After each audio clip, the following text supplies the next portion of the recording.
皆さんこんにちは、ネストリングスです。今回もレオンクローとバイパーテイルのパーツを僕たちの 3on3 デッキに組み込んで戦っていきたいと思います。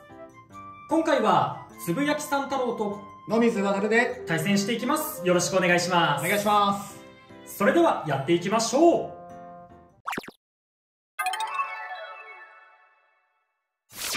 それではシュートポジションを決めるじゃんけんをしていきます。最初はグー、じゃんけんぽい。左側 OK。 お互いのファーストベイ、せーの、じゃん。レオンクロー 460N、 リザードアロー 360E。 ファーストバトルレディーセット、3、2、1、ゴーシュ。おお、危なっ。いきなり弾かれた。どうだ。うわ、結構弾く。そうね。いや、こっちめっちゃ弾かれたぞ今。スピンフィニッシュ。レオンクローに1ポイント。いや、今なんかめっちゃ弾かれんかった。でめちゃめちゃ弾き回ってたね。いやー、結構レオンね、アタック力いいかもしれないね。ね、思ったより飛ばすね。お互いのセカンドベイ、せーの、じゃん。ドランソード 580T、 バイパーテール 460P。 セカンドバトルレディーセット、3、2、1、ゴーシュ。飛ばしてはいるぞ。姿勢整えて中央陣取って弾くため。ナイスナイスエクストリームフィニッシュ。ドランソードに3ポイントということで 3on3 バトルの勝者はつぶやきさん太郎です。エクストリームが決まりました。なんか見たことあるよね、今のもね。こう上にピョーンって跳ねてエクストリームいっちゃうんで、そう、再現率高いんだよね、悪い方で。上に飛ばされやすいのかな。あとなんかこう引っかかった時に上にピッて弾かれるのかもね。3on3 バトルの勝敗は決まりましたが、最後までやっていきましょう。お互いのサードベイ、せーの、じゃん。シャークエッジ 360F、 ヘルズサイズ 560O。 サードバトルレディーセット、3、2、1、ゴーシュ。なんでなんでなんで役立ったかもしれねえ。役立ったかもしんねえ。オーブが暴れ回ってファーストフィニッシュ。なんでシャークエッジに2ポイント。あれちょっと狙いすぎたかな。エクストリームライン乗っちゃったかな。そんなでもなかったような気がするんだけどな。めちゃめちゃオーブが暴れ回ってたね。ねえ、ちょっと一回そのまま同じ打ち方していい？どうぞ。だからこうしてうまい。暴れないよね。なんか当たりどころ悪かったかな。いや、なんか自分この辺でうまいことぴったり噛み合った。噛んじゃったかな。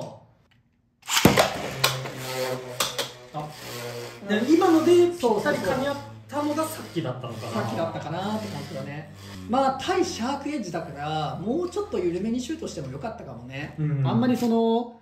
ね、全力シュートこそが正義ではないからね、このゲーム。そうだね。そのエクストリームダッシュを狙う時もね、あんまり強すぎるとこっち飛んでっちゃったりとかするから、結構シュート力もね、このゲーム大事だからね。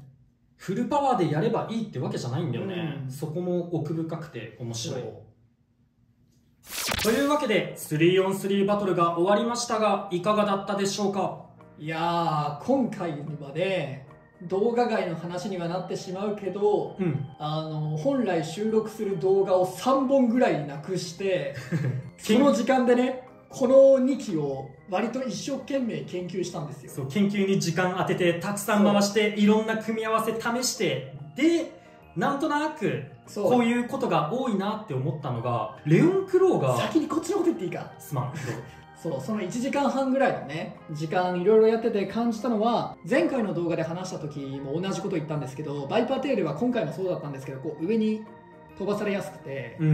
エクストリームとかが決まりやすいっていう弱点を持ってたのと、持久戦も難しいかな、バーストしやすいかなってことでアタック狙えるようなビットでやってみたんですけど、今回うまくいかなかったかなっていう感じですね。重量はあるんですが、やっぱりこう研究でこう何度もね対戦していろんな相手と対戦してでも重量の割に相手を飛ばさない。そうだね。っていう感じがすごいして、ぶつかってんのに自分の方が飛んだり、なんか勢いよく当たったよなって思ってのも全然相手が飛ばないみたいな、不思議なブレードなんですよね。なんかワンクッションあるみたいなさ、重さ自体はあるのになんかね、その重さが相手に伝わりきってないみたいな、そう衝撃が逃げてるというかね、やっぱこの辺なのかなとか思ったりとかはしちゃいますけど、そこがやっぱりねちょっと難しいね。アタックにするにもちょっと申し訳ないけど中途半端感が否めなくて、重量の割にこう相手を飛ばせてないからアタックに求めてるポテンシャルがあんまり生きてないのと、あとまあその持久とかは今度はバーストしやすくてっていうのがあるからかなり難しい、本当に難しい。結構いろいろ考えて今んとこここが個人的にはいろいろ落ち着いたとこなんだよね。まあ T か P かぐらい。意外とね面白いバトルをすることたくさんあったよね。そう練習してた時にやっぱりこの P もさ、先端にちょっと丸がついてるだけで F だからさ、最後姿勢整えやすいんだよ。だからまあ最後こう立ってね、相手をこうやって寝かして勝つみたいな、最初にこうアタックでスタミナ減らしてこう勝つっていうので意外と P との相性は悪くなかったんだよ。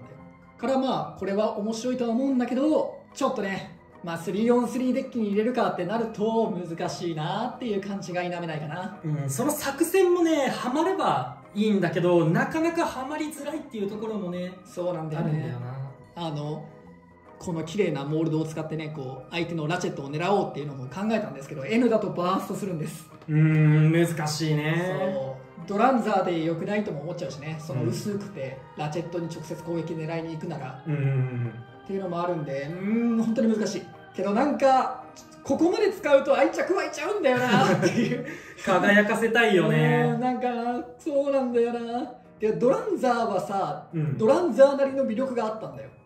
なんやかんや低いしブレるし、あと素早いから、そういうとこを生かしてアタックすると電光石火バーンみたいなかっこいいバトルができたりとか、あと軽いから結構オーバーゾーンから戻ってくるとかね、そういうのもあって結構ドランザーはそういう強みじゃないけどドランザーなりの戦い方があったんだけど、こいつはそれがまだに当たらないんだ。だからちょっとね難しいんですけど余計愛着湧いてきちゃうんだよね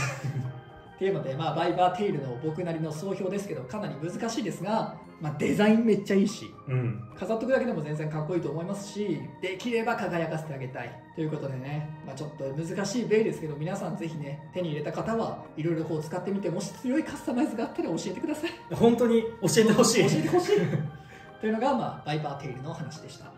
じゃあ次にこっちのレオンクローの話なんだけど、同じくレオンクローもねちょっと撮影の本数減らしてまで練習たくさんしてどういう組み合わせがいいかなって試してたら、レオンクローの方は意外と重さは軽めのブレードなんだけど案外相手のこと飛ばすなって思って、マジですそれ意外に多分五角形星型っぽいブレードでちょっと引っかかりが多め、5箇所の引っかかりがあるからぶつかりやすいとかもあるのかなって思って意外と相手を飛ばします。あとね、不思議だったのは相手を飛ばすんだけど時によっては、場合によっては自分はあんま飛ばないんだよ。そうなんだよね。それも例えばさこうエクストリームダッシュしてさ加速をつけて攻撃するんだったら自分は飛ばないじゃん、あんまり、こっちにはのは分かるんだけど、普通に中央でこうやって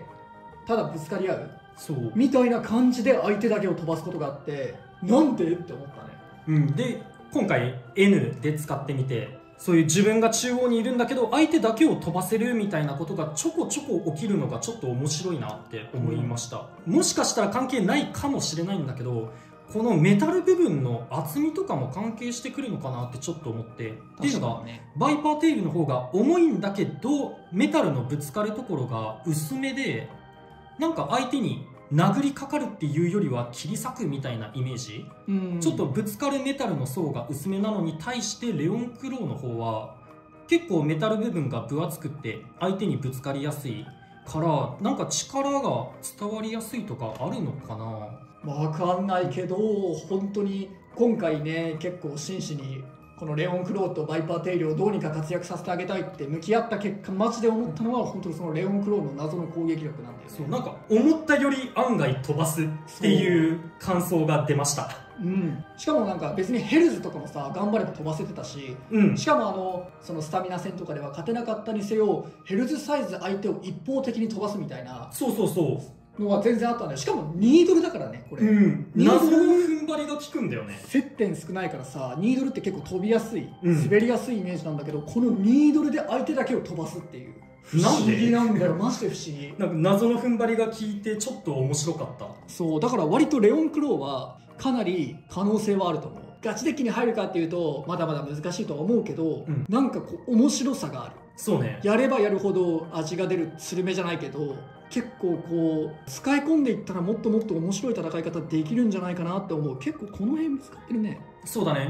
なんかたくさん回してると、お、あなたこんな動きもできたのねみたいなことがちょこちょこ起きるからすごい楽しいなって思いました、ね。このなんかさ弱いベイって言っちゃあれだけどさ、ちょっと強みが見えなかったベイをこうやって一生懸命いろんなカスタマイズして回してってさ、これ面白いんじゃないかな、ここ強いじゃんみたいなのをこう探していくのめちゃめちゃ楽しかったね。めちゃめちゃ面白かった、本当に。3本分潰したってなんか偉そうに言ってますけど、正確に言うと楽しすぎて3本分ぐらいなくなったっていうのが正解なんで、もう本当いろいろ、もういろんなビット、いろんなラチェット、対戦相手もいろんな相手と戦っていってね、組み合わせてみてね、面白かったな。